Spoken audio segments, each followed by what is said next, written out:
of America, and they don't like most of the Trump voters because they are Americans. And De Niro, how stupid is he without a script? Isn't that amazing? I used to think, wow, that guy's brilliant. But once you take the words away from him, he is so stupid. Then when he says, impeachment will make America great again, and everybody's, how intellectually deprived he is. He's a coke-addled simpleton, without a script. It is hysterical. Robert De Niro. The name itself conjures images of cinematic legends, of raw intensity, and of characters that defined an era. For decades, he's been a titan of Hollywood, his performances etched into cultural memory. But lately, there's a different kind of performance emerging from the iconic actor.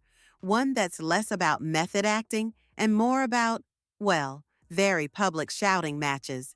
And when he's amplified his strong political views, particularly his critiques of Donald Trump, the cultural conversation gets a jolt. It's like the beloved maestro has suddenly decided to conduct the orchestra with a bullhorn. Last night, an elderly, confused man went missing in New York. Luckily, a band of self-satisfied elitists found him babbling on the street, threw some pants on him, gave him a stage. Oh, my God. I'm going to say one thing. Trump.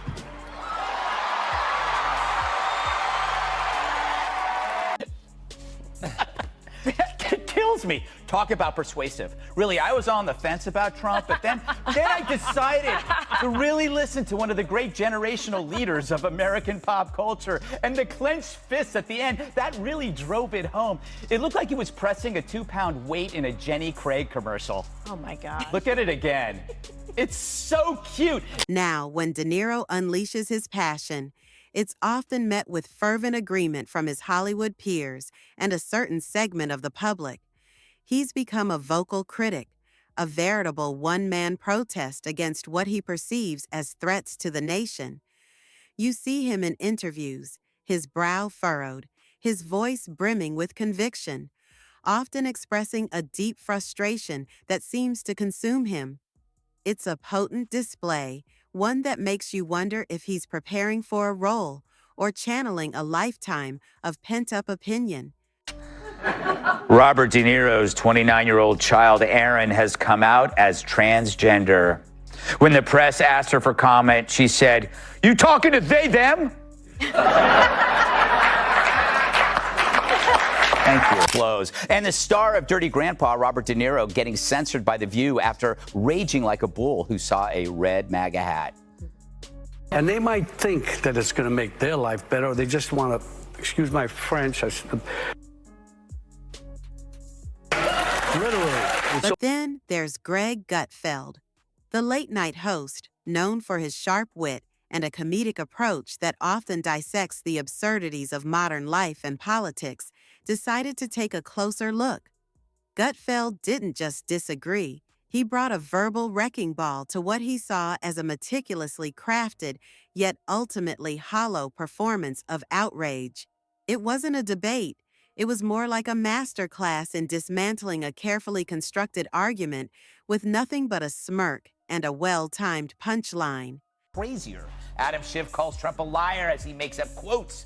Dems talk about undermining institutions as they try to undermine an election.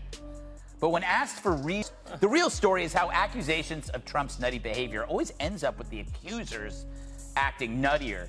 De Niro calls Trump crazy as he goes reasons why Trump shouldn't be president. All Bobby had were sputtering F-bombs. His resistance had run out of script. Gutfeld, in his signature style, didn't shy away from the intensity. Instead, he framed De Niro's public pronouncements not as the considered wisdom of a national conscience, but as something far more performative. He described De Niro as having become less of an actor and more of a very loud Yelp review in a human suit, a sentiment that perfectly captured the often over-the-top nature of his political commentary. It's a comparison that's both hilarious and, for many, painfully accurate. It's a good time to reflect on how Americans fought and died so that we may enjoy the freedoms guaranteed to us by a democratic government. A government that, as President Lincoln said, of the people, by the people, for the people, shall not perish from the earth. Under Trump, this kind of government will perish from the earth. I don't mean to scare you. No, wait, maybe I do mean to scare you. If Trump returns to the White House, you can kiss these freedoms goodbye. Have you ever noticed how these Hollywood types always talk about The core of Gutfeld's critique often circles back to the idea of celebrity influence and the potential disconnect between Hollywood's echo chamber and the realities faced by everyday Americans.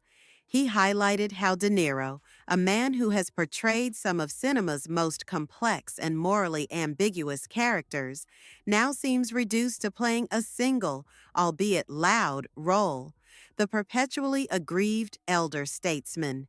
Gutfeld cleverly suggested that De Niro's real acting prowess might have been in convincing us he had range beyond the grumpy guy with clenched fists.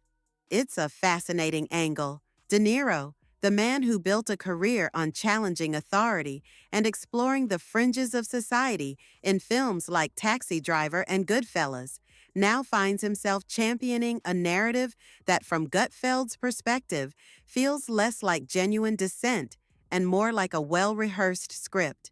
Gutfeld pointed out the irony that De Niro, who once embodied anti-establishment figures, is now seemingly upset that the political landscape doesn't align with his specific and perhaps outdated worldview. Idiot is the president. The guy is a fool. Our government today, with the prompting of our baby-in-chief, has in chief, I call him. That's some reliable source you got there. This is what moms call bad language, or what producers call great TV. The plan: get an irrational figure at peak derangement and goad him into snapping. It's like cabaret for the chronically obsessed. But perhaps the most incisive point Gutfeld made was about the nature of De Niro's resistance. He suggested that De Niro wasn't truly challenging anything or anyone outside of his immediate like-minded circle. It's not about courage, Gutfeld argued, but about performing for an audience that already agrees with him. It's like karaoke with political Tourette's, a powerful display of sound and fury that ultimately signifies very little to those outside the club. Robert De Niro graced the knitting circle in hell known as The View, where he tried to link random thoughts into a sentence. Joy was there to wind him up, since he's played some of the most unredeemable characters. You have played some of the most really unredeemable characters. Travis Bickle. Travis Bickle was a psychopathic taxi driver. Jake LaMotta, who used to beat his wife, and he was in The Raging Bull. Is Trump worse than they are? To me, he is. Gutfeld's analysis wasn't just about taking shots. It was about revealing a deeper truth. He posited that De Niro's anger wasn't necessarily rooted in a logical assessment of political issues, but rather an emotional reaction to a world that no longer automatically validated his pronouncements. People stopped pretending his opinions were the ultimate word. The man who once seemed to have an unparalleled understanding of the human psyche in his roles now struggles to grasp the nuances of the political world he so vocally criticizes. He has no understanding that I can see of the outside world other than anything around him. He has no idea of what his purpose in life is, as the president should be, and that is to pull the country together, to be for the people, to heal wounds, not to open them up and pour salt on them. De Niro clearly has thought about this. More so than his career, his choice of roles is now down to cinnamon and lobster. The real punchline, as Gutfeld laid it out, wasn't De Niro's political stance, but the realization that volume doesn't equate to value. De Niro's passionate pronouncements, while loud, lacked the substance or the grounding that would make them truly persuasive to a broader audience. He confused the act of shouting with the act of making a compelling argument, mistaking legacy for a license to speak without challenge. Inflation. Instead, he's obsessed with these hypothetical what-ifs that Trump is going to hold on to power. None of these things are true. In the end, it wasn't a political victory or defeat, but a comedic dissection.